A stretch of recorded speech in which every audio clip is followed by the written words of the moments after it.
Hey everyone, welcome back. Today I have a bit of a spice pick for you here. It is the Shadow Golbat Lead. It's a Pokemon that can break through the fairies, it breaks through the grass types as well. A lot of play into the fighters. It is a little bit weak here to the rock types, to the electric types, and also the steels in the meta. And also this team is a little bit ABA weak to Bastiodon, but I figure if I'm going to lose to a Bassi Lead, I'm probably going to lose either way, no matter what my backline is, so might as well just go ABA to it. And we were able to beat a couple Bassies today. Let's take a look at the battles and see what Shadow Golbat is going to be able to do.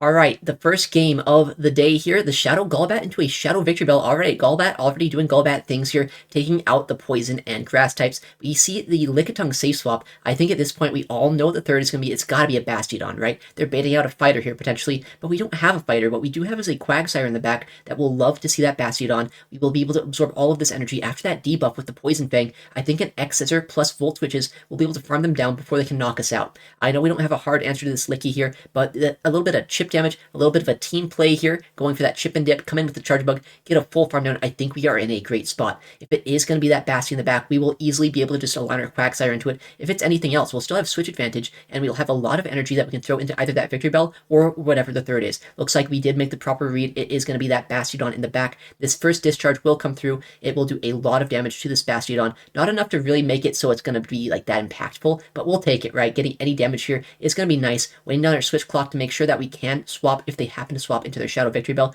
They haven't swapped yet, but the second we see them swap, right there, we are going to swap ourselves back into our Shadow Golbat. While all of this thing's energy, they realize this game is completely over. GG's to them. All right, very good stuff by our Shadow Golbat. What is in the next game here? A much less favorable lead here, the Chargebug. All right, this is not the best matchup, but we do have the ability to do a wing attack, swap out, transfer that Volt Switch damage to our Quagsire, and make it so maybe we'll have some play in the backline. We do see that they're throwing energy here. Maybe they don't have a hard answer to our Quagsire. Maybe they're just trying to bait us, but they do end up coming a Mandibuzz. I'd say Mandibuzz is a pretty decent answer to Quagsire, but I could see why they didn't want to just instantly swap it in. We do have this Stone Edge, which would do a lot of damage if it ends up landing, but they do smartly shield that move up. And we are going to be able to try to get to yet another attack here with our Shadow Quagsire. Dark Pulse will knock us out. Unfortunately, I tried to call a bait. It didn't quite work out, but we still have shield advantage. Potentially, there's play in the backline. With that said, I think I've seen this kind of team before. There is a high chance it is ABA Electric with a Water Gun Lantern as the third Pokemon, maybe even a Spark Lantern. It really depends on how your opponents are feeling. How crazy are they going to be? We have these discharges. Double Discharge is now loaded. Since they haven't thrown any energy yet, I know they have a lot of energy. I want to snipe it down, go for this discharge, guarantee the knockout. X-Scissor might have been enough here. I don't want to risk that though. Just go for the straight up guarantee. Discharge will knock out this Mandibuzz and make it so they have to make a decision. Who do they come in with here? It is going to be the Chargebug that they bring in. We have this X-Scissor that we can throw into them. It's going to do a lot of damage. It will chip them into a rate where maybe we can knock them out with Poison Fangs plus Wing Attack damage later on, or maybe just get another X-Scissor and knock them out here. End up throwing energy here into our Chargebug. A very nice wait by our opponent. They obviously do not want to let us catch an X-Scissor on our Golbat, but they do throw a move. We shield it up. We wait ourselves to make sure a catch doesn't happen. This X-Scissor will come through. Will it get shielded? Will it not? We do end up landing it. Actually, no, wait, it gets shielded rather. And we can almost try to make a catch here. Fantastic wait once again by our opponent. They don't let it happen, and instead of overfarming or throwing a discharge, they swap to their Water Gun Lantern. This is a good position to be in with our Golbat. As much as you might think that's a weird thing to say, this isn't that bad. We have a lot of fast move and charge move pressure, especially after that first debuff, and we're going to try to call that this is just a surf. If it is, we are in a great spot, but they make a heads-up play. They go for the Thunderbolt. Now Chargebug has a lot of work to do this game. I do 3 Volt Switches, I throw the X-Scissor. I am 1 Volt Switch away from my next X-Scissor here. If I can do 1 Volt Switch, throw my move, and survive their 1 Volt Switch, I should be able to win this game. We do get this X-Scissor off. I think at this point, we have won the game with 1 HP on Chargebug, just barely overcoming the ABA Electric team with our Shadow Golbat in the lead. GG's to our opponent. And in the next game, a Shadow Dragonair, a fantastic Pokemon to see in the lead matchup, just because our backline really does not want to see this Pokemon. What I'm going to try to do is go for these Poison Fangs, whittle them down as much as possible, and then maybe set up for a Shadow Quagsire sweep here in the backline. First Poison Fang does actually end up getting shielded. Are they going to want to double shield this? Very likely. It seems like normally when you see these Shadow Dragonairs, they love using their shields. What is going to happen this game, though, with our backline matchup? We do get to this next Poison Fang here before they get to yet another Body Slam, so we can take both shields before we have to use another one. Are they going to shield? They do end up shielding the Shadow Dragonair, and now these wing attacks are doing a lot of damage, but not quite enough to knock them out before they farm us all the way down. Chargebug will come in, throw these Volt Switches, try to Volt Switch them all the way down, take the Body Slams as much as possible here, and see what our Quagsire might be able to do now that this Shadow Dragonair is out of the way. Who do they come in with? A Spark Lantern, it looks like. So if you're coming in Spark Lantern into Chargebug, I am almost certain that means it is going to be a Skarmory in the back. I think Shadow Quagsire can swap in now, start throwing Stone Edges against our opponent, and hopefully taking the match here with a Quagsire sweep with a shield advantage. We do get to the Stone Edge. Stone Edge does, in fact, two-shot a Skarmory here. It is the better play in the Zero Shield matchup than to try to spam out these Aqua Tails. The first one does end up landing because they are out of shields at this point. I want to overfarm a bit, enough to make sure I can get to a Stone Edge against that Lantern, maybe even an Aqua Tail, to just get a full-on Quagsire sweep with this backline. We have this next Stone Edge. It will knock them out. I didn't want to take too much more damage from that Stealing to make sure that I was going to stay outside of Surf range, and now we can absorb the energy, both the fast and charge move pressure with Quagsire, get to the first Stone Edge, and then hopefully either get to an Aqua Tail or make them use so much energy here that our Chargebug should be able to get to yet another X-Scissor in the backline. I know for sure I survived this Surf. I can get to the Aqua Tail. We are at it right now after this charge move. Throw it here and just knock out this Lantern, getting a Quagsire sweep here in the backline matchup. GG's to our opponent.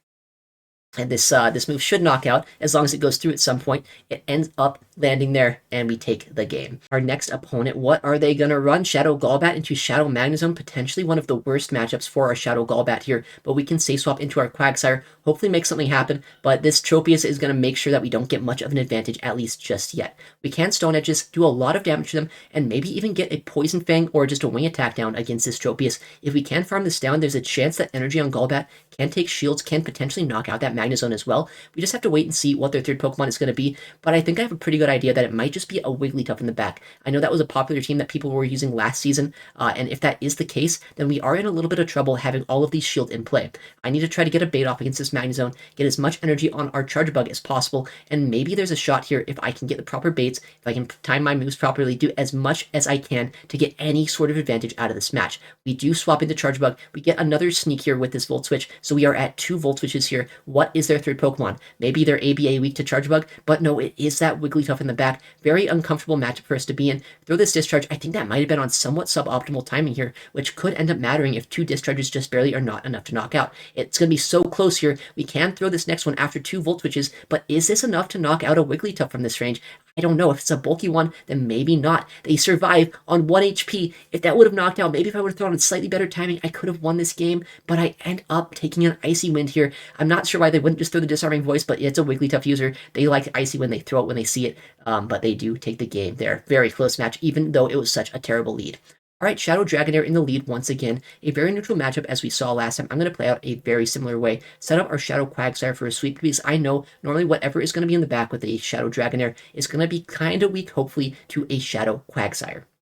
We do take the first shield with that move. They CMP us with this next Body Slam, so I could have got a sneak, but I didn't end up going for it. We do CMP this Poison Fang. Are they going to want to double shield their Dragonair like the last one did? I would assume so. That's what Shadow Dragonair users are good at. They end up double shielding. They farm us down, but not before we chip them down quite a bit with these wing attacks. It looks like this time, though, I might not get the farm down in 2 moves. It might take 3. I don't know if that means they can get to a charge move against us, at least 2 that is. They get the first one off. Can we get the Volt Switch down before that second move comes through? Just barely we can. We get the knockout, and in comes a Bastion, and then an Azumarill follows shortly behind after I swap in my Shadow Quagsire. This is a good thing, but it's also kind of awkward here, right? Our Chargebug would much rather be here. Our Bastion, or their Bastion rather, would much rather be with our Quagsire, but unfortunately we don't have switch advantage. That is why they wanted to 2-shield for switch here, and our Quagsire has a lot of work ahead of it if it wants to win this game. I need to land not only one more Stone Edge here, but also an Aqua Tail. I know, though, that they also need to land an Ice Beam, or rather a Poliwrath. Ice Beam would not do it. It wouldn't put us into a range where we could get fast moved down by that Basti. They have to reach for the Poliwrath, which they do, but fortunately for me, I get this Aqua Tail off right before they get their move. We can chip this down. We actually knock them out with that Aqua Tail, and in comes the Bastion. I have energy on both my Quagsire and my Chargebug. I think there's a way to win this game. If I get 2 moves off here, I think Quagsire is going to put this into range where Chargebug can actually deal with this in the backline. We throw in somewhat suboptimal timing there. I didn't want to risk that a Stone Edge would knock us out, and I think they were at it right there. Aqua Tail does do a lot of damage. Our Chargebug has a lot of energy as well. If they don't throw energy at us, I think our Chargebug might just be able to pull out the backline sweep here. Well, not even a sweep. It didn't really do much in the backline. It just kind of showed up at the end, and it's going to be able to Volt Switch down Bastion. Super embarrassing for that Bastion, honestly. A Volt Switch using Bug type, taking out a Rock type Pokemon that's that bulky. I'll take it any day of the week.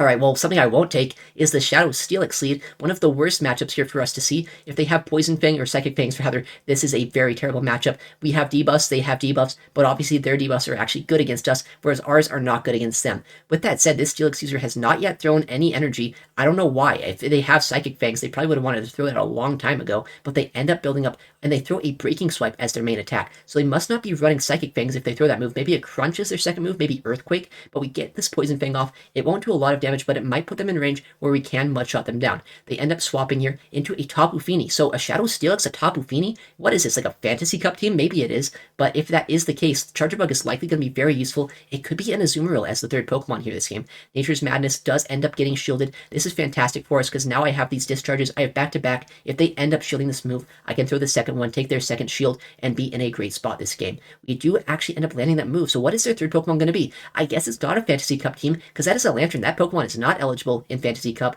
so these X-Scissors are going to do a lot of damage, although with that debuff that they got, these Sparks are chipping us down pretty low. We are well within Surf range at this point. Our X-Scissors are going to chip them down as much as we possibly can. Quagsire is still around. It has a little bit of energy. What is this game going to end up like here in that backline matchup? That Steelix is still alive. They have a lot of energy. This Lantern is spamming out moves. We have our next move as well, though. I think I need to chip this down, shield this move, and try to keep as much health on our Chargebug as we possibly can, and make it so our Quagsire does not have quite as much work here to do this game. They end up swapping this Shadow Steelix. I CMP on this Aqua Tail. I know this could potentially be an Earthquake. They built up a ton of energy. What is our move going to be here? We do get a shield. That almost guarantees this has got to be an Earthquake coming through, right?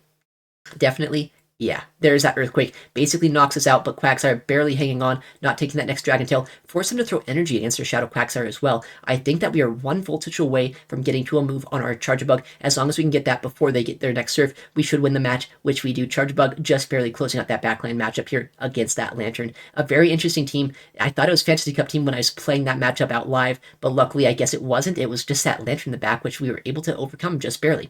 Alright, yet another very awkward lead though, a different steel type, but a Pokemon that we have a little bit more play into if we do land a Shadow Ball later on in this match. They end up instantly swapping out to their Empoleon here, and we swap to our Quagsire. Weak connection, you never love to see that. I tried with my Stone Edge, but that weak connection making it so I can't throw it quite as instantly there.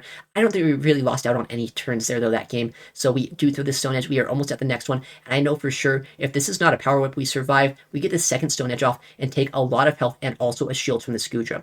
We throw this Stone Edge as soon as we can. This is going to do a lot of damage. Or are they going to want a double shield? I don't think they can. I think they have to let this go, which they also agree with. They let that go, and they actually let me do a couple more mud shots here to get them as low as possible, make it so I get less farm down on either my Golbat or my Chargebug. I end up coming with my Chargebug, though. I know I'd have to take Thunder Punches on my Golbat. I don't really want to do that. So here I force him to throw these Aqua Tails instead. I get 2 Volt Switches. If this energy lead is going to be helpful, maybe there's a chance I can take this game. I guess the backland's that Wiggly Tuff here. Pokemon that my Golbat would love to see, but we don't have switch advantage, right? Our Golbat is locked into this Empoleon. If I can either get a bait off or land a Shadow Ball, I think we can still win this game, though. We have energy on our Chargebug. We could probably get 2 moves off against that Wiggly Tuff if it does come down to it. We throw the Shadow Ball. I am hoping right now that they think I am baiting. And they do. We land the move. At this point, we get the Poison Fangs. They realize there is nothing they can do after that move lands. GG's to our opponent. We just barely overcame yet another Steel-type lead. Alright, well, this is a lead we don't really have to worry about overcoming. We just have our Shadow Golbat into a Fairy and Grass-type Pokemon. Our Golbat would do great there. He goes with a Clodsire. We have our Shadow Quag for that, and we just take the game. That's about the easiest game of my life. Alright, yet another very good lead here, the Wiggly Tuff, though. What are they going to have in the backline? Looks like this one has a Shadow for Alligator as a safe swap. We don't have a hard response to this. You'd think that Chargebug would be, but down energy, it's not really the best matchup. So I think that the most consistent way to play this out is actually to Poison Fang first, and then Shield once from all the way down. They will not get to 2 moves here, and I will be able to save my Chargebug in the back, just in case it is useful. They might be trying to bait out an Electric type here, and if that is the case, keeping my Chargebug around, and also being able to keep my Golbat should be useful. What is their final Pokemon going to be, though? They end up coming in eventually with a Lantern. It is running Spark. I feel like saving my Golbat could be a very smart play. I have Poison Fangs loaded on that. I also know that if they do know that I have my Golbat alive, they might be a little bit more inclined to just let that Wiggly Tuff go, right? I don't like Wiggly Tuff. It is a very scary Pokemon, so seeing that it does come in, catch the Stone Edge, I bet they're just going to sack their Wiggly at this point. They probably want to set up for a Lantern Sweep, hoping that I'm a little bit weak to it in the backline, but we do have that Chargebug. We have these Poison Fangs loaded as well. If they no-shield this, I get a Mud Shot down. I should knock out this Wiggly Tuff and have a move loaded against this Lantern when it comes back in. Keep in mind, it's just an Aqua Tail, but it's still a move, right? We can trip it down as much as possible, go into our Golbat, and make sure that we can start debuffing this thing as soon as possible here. We let ourselves get sparked down. We don't swap out, because I do want the ability to swap out of this matchup potentially if we have to. I don't want to give this thing a ton of energy on a farm down. We go for the first Poison Fang. We'll go for the next one after 3. How good are their counts? Do they know to throw after 2? No, they actually throw right on CMP, right when I want them to. They have to shield this Poison Fang, and once they do, and once they see my Chargebug in the back, they're going to be very disappointed that they're not going to be able to sweep this game here with their Lantern. Chargebug is waiting in the backline. After these two debuffs, I'm pretty sure we just Volt Switch them all the way down here. These are the most damaging Volt Switches I've ever seen against a Lantern. They realize there is no winning that game. GG's to our opponent. And the next match, Shadow Golbat against a Poliwrath. Alright, we're catching a little bit of a break finally with these leads. Poliwrath obviously is a Pokemon Golbat would love to see, but they end up having a very safe Pokemon into our team comp, being that Greedent. They are already very weak to Annihilate here, so I wonder if their final Pokemon is going to be an answer to Ape, or maybe they're just like really disrespecting it with this team. We throw this Poison Fang because, as I said, we don't have a hard answer to this, so chipping it down with the Poison Fang, putting it into range where maybe just going for an X-Scissor can knock this out will guarantee a switch advantage. I can always line up my Golbat into that Poliwrath, and even taking that Body Slam chip damage doesn't really matter. We still need an Icy Wind to knock us out from that Poliwrath, so it really doesn't matter that they did that to us, and we can get an energy lead from our Chargebug here into whatever their backline might be. I'm expecting some sort of answer to an Annihilate, maybe a Gligar in the back, maybe something along those lines. If that is the case, Quagsire has a lot of play into it. We get the CMP, or it would have been a CMP, but they end up making a nice catch. Our switch clocks are desynced here, but that isn't a Alolan Sandslash. They're just triple weak to Annihilate with this team. I don't know how you can justify that. Poliwrath is not an answer to Annihilate, neither is Greedent, and Slash is definitely not, so I guess they're just hoping they weren't going to see any today, which, I mean, I don't have one, so I guess it's working out for him here, but we do get the Mud Shot down, or we will get the Mud Shot down against this, have enough energy to potentially get a move off against this Poliwrath later on, and since we did not swap out, and they did swap out, our switch clock is up, while theirs is not. I can switch lock my Golbat, at least momentarily, into this Poliwrath, likely get a move off, draw a shield, or do a ton of damage against them, maybe even put them into Aqua Tail range. We have to keep in mind that Greedent did swap out with some energy left over as well. We do have 2 shields, but this could get a little bit dicey depending on how much energy that Greedent did end up storing. We do throw that Poison Fang, they no-shield, that's probably pretty smart, but this next wing attack coming through on a debuffed move here means that they are almost certainly going to be in range where Aqua Tail will knock them out. They throw a Body Slam against us. I know as long as I get to this next Poison Fang, there's no way that Poliwrath is going to be able to knock us out if they let their Greedent go. We do end up getting this move. Are they going to shield? Are they going to let it go? I'm not quite sure how much energy this Greedent has at this point. They let it go. Now Golbat is just going to be able to fast move this down. We have a move basically loaded on Quagsire, so we can go for the Poison Fang, guarantee that we can get this knockout here, or get the knockout with the Aqua Tail. What is our opponent going to do? They realize the game's over. They let the Poison Fang through, and GG's to them. Alright, that was a very fun game. What is the next matchup, though? A Golbat lead into a Chargebug. Alright, well, we had some good leads. We are back to a bad lead here. We're going to do our one-wing attack, transfer the move onto our Quagsire, and now build up energy here. See what our Quagsire can do in the backline. I believe last time it was a double electric team, and they had a Mandibuzz as their second Pokemon. This time, though, it's an Azumarill in the back, and we have no idea what the backline is going to be, because I think Chargebug Azu is one of the most flexible cores in the game. I would assume probably like an answer to Bassi, unless this is going to be running Hydro Pump, which, I mean, I actually have seen some Azus running Hydro Pump play rough recently. If that is the case, that is actually a little bit better here for our Golbat, obviously. If they don't have Ice Beam, they have to throw a pump at us to knock us out. If this is a play rough, I guess we'll be able to find out pretty easily if this is going to be running Hydro Pump or not. It is going to be a play rough actually coming through here. I think I might be able to get a full farm down against this before they get a Hydro Pump. They probably can get a play rough off before we get a move, but they do end up going for the whole Hydro Pump. They don't even try to bait an Ice Beam, and we do get the farm down. We have 2 Poison Fangs for this Chargebug, and now this Chargebug is in a very tricky position. Do they want to start shielding moves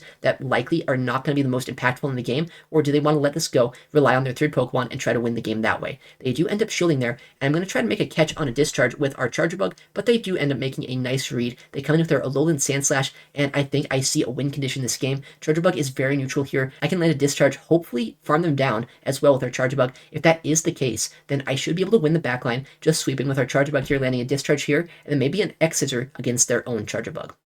They do throw another move, though I know that they didn't build up to 6. This is just an Ice Punch. It will do a lot of damage, but it won't really put us in range where we'll get fast move down, and I don't want to use my next shield just yet. I know that they have energy on their Chargebug. I want to save a shield for either a Discharge or an X-Scissor there, and we throw the Discharge of our own against our A-Slash. It knocks them out. We have this X-Scissor. It is a CMP event, which is a little bit creepy for us. You know, if they have a lot of energy here, if they can somehow knock us out, if they survive this move, that could be bad, but I think this is going to do a lot of damage. I might be able to either Volt Switch this down or even Wing Attack this down after the fact. I see they're at 1 HP, we come with our Golbat, and we just wing attack down the Chargebug, taking revenge against all of the electric types here. Golbat is going to be able to knock it out there. Alright, we're back to a very decent lead, the Meacham lead, and in comes, this is a blast from the past, a G-Fisk and a Meacham on the same team. What is this? I'm almost certain, though, you see a Meacham, you see a Steel-type safe swap, it's got to be another Steel-type in the back, right? I'm thinking Basti, maybe Reggie. If it is a Bastiodon, our Honestly, our team is so ABA weak to it, we just instantly lose the game if we don't keep our Quagsire. That is why I shield this Earthquake. I keep our Quagsire as healthy as possible here. I want to build up energy, and I want to be able to swap out of this matchup. I saw that was just 6 Mud Shots here. I know for sure this is just a Rock Slide. I can easily survive this, build up even more energy, and honestly, I'm happy that they threw that move. That's going to desync the Switch Clock. Not even desync. It's going to just kind of run the Switch Clock even more, make it so I can keep my Quagsire alive, swap out of this next matchup as soon as I can. I throw this Aqua Tail once again to make it so the Switch Clock is going to be up. The second I can, I'm swapping to my Chargebug. If it is a Registeel in the back, we'll have play with it. If it's a Bastiodon, at the very least, we did bait it out, so our Golbat is not going to have to deal with this. We throw the Discharge. Obviously, we don't want to be in this matchup with our Chargebug, but we have a lot of Electric-type damage. It's going to trip it down with these Volt Switches, with these Discharges, and eventually, this thing is going to be low enough that it's not going to be that big of a problem for either a Quagsire or for our Golbat. Our second Discharge comes through. I think we might be able to get to 3, but almost certainly not going to be able to get to 4 here. These moves are chipping us down very quickly. They have a lot of energy on Bassi. I think at this point they are at 100 energy, but we have our next Discharge coming through. It will actually draw a shield from them. I don't think they needed to shield that, but I also think they kind of did. You know, it's kind of like a catch-22. Either you're going to shield that move and be down shields for a Quagsire, or you're going to let it go and maybe be in fast move farm down range. In comes that Medicham. I swap instantly to our Golbat. I know after the Psychic nerf, Shadow Golbat does not get one-shot by a Psychic. I can survive the Psychic here pretty easily, and I can get the farm down. I don't want to use our shield. I know that Basti has so much energy. Our lose condition this game is going to be shielding our Golbat, making it so we can get Stone Edge on our Quagsire. That would be our one way we lose this match. So I get the farm down. We have a Poison Fang. If you ever have a chance to win a game after throwing a Poison Fang, a move that is so incredibly resisted by Bastiodon that's basically going to do nothing, you might as well go for the Poison Fang and still win the matchup. We are going to go for the Aqua Tail here. And I know for sure after that Poison Fang, I think this is in Stone Edge range. I'm going to build up to it. If they let me get to the move, I'm going to try to, but they top left right before we can. I would have loved to give Bassi a taste of its own medicine there, throwing a Stone Edge against it, but they did not quite let us. I guess we're back to the bad leads here. The Chargebug lead. We have beat these in the past, so play this out the same way we have. Do one wing attack, swap to Quagsire, then throw this Aqua Tail against it when they stay in. I haven't actually thrown Aqua Tails in the past, but I realized how much damage this is going to do. It kind of puts them into range where an X-Scissor or a Poison Fang from either of our 2 backline Pokemon could potentially knock them out at this range. It's going to be very awkward here for our opposing Chargebug to really put in a lot of work this game, and once again, we see the Azu counter swap into our Quagsire. This is fantastic news for us. We probably are going to have a lot of play into the backline, and now that we can get the Stone Edge off, we're going to have to ask the question once again, what moveset is this Azumarill running? Is it going to have that Play Rough Hydro Pump moveset like the last one, or is it going to throw an Ice Beam here? If they Play Rough us, we know it's not running Ice Beam unless this is like a super crazy bait that they're trying to make against us, where they try to bait that they don't have the Ice Beam, then land an Ice Beam through 2 shields here. But I know they did build to the Hydro Pump. I'll at the very least respect the Hydro, shield this up, go for a nice undercharge with our Poison Fang, and hopefully get a nice farm down to start spamming out moves against that Chargebug later on. We are undercharging this Poison Fang just enough here to get a wing attack down to the point where we'll come out of this with nearly 100 energy, at least 2 Poison Fangs loaded. We'll do 1 wing attack, throw the Poison Fang into this Chargebug, and hopefully take the match here with our Golbat getting shields back, maybe even just knocking out this this Chargebug and getting debuffs against the backline. But it looks like our game's frozen. Yeah, so this was actually our last match of the day today. I did this live on stream. This was literally a game 25 game freeze. It was really frustrating because this was a decent matchup, right? We almost flipped a really terrible matchup. The match was looking pretty bad at the start. Chargebug into Golbat. Azu into our Quagsire as well. Golbat was in a great spot, though. I was setting up something really nice. It was going to be a really fun game, and it's really disappointing that this bug is not fixed yet. But, you know, with that said, it was a fun team. Golbat put in a lot of work today. It's not Golbat's fault that the game doesn't work. So, you know, if you want to try out a fun team here, I definitely recommend it. All right, well, thank you so much for watching today's video. I stream Pokemon Go PvP nearly every day at twitch.tv/ItsAXN. So if you want to see this kind of content live, make sure to check me out there. Also going to upload a lot more to the channel, so subscribe if you want to see more content like this. All right, well, thank you again for watching. I'll see you in the next one. Take care, and goodbye.